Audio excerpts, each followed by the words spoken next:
I'm sorry to sort of slightly press you on this, but if it did get brought back, I can't imagine why the Prime Minister would want to do this, but she might.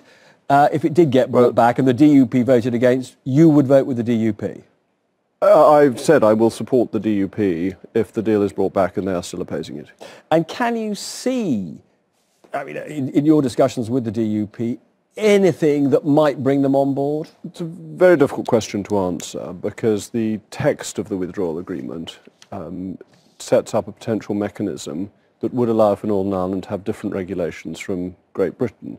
And I think the issue really is whether something could be done in the withdrawal bill that would reassure them that that would never happen. I don't believe any Conservative government would ever do it because Conservative governments are unionist. And I'd be surprised if any Labour government would do it because the Labour government, though less unionist, is probably more pro-EU and quite like to be in higher line. But as you know, European, in this case, an international treaty will trump domestic law.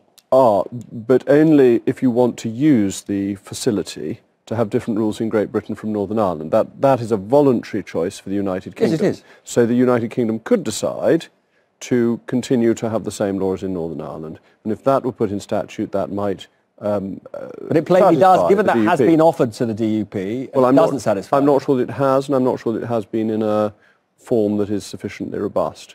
But but can I just pick you up on that? Because there is also something slightly odd for a Brexiter to say that the solution to the problem of keeping the union together is for the whole of the UK to continue for quite a long time, to continue to be a rule taker from Brussels. Well, the key to that is quite a long time. And there, I think... It could be decades. Well, no, because the treaty says that it will be temporary.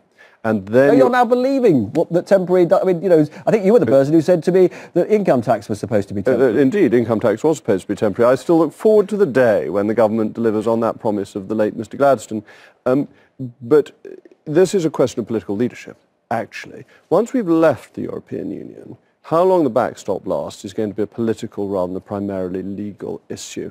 There will be legal issues around it, legal constraints around it, but we will have other fish to fry with the European Union. And if we have the right political leadership and determination, then I think it is perfectly possible that the backstop is genuinely temporary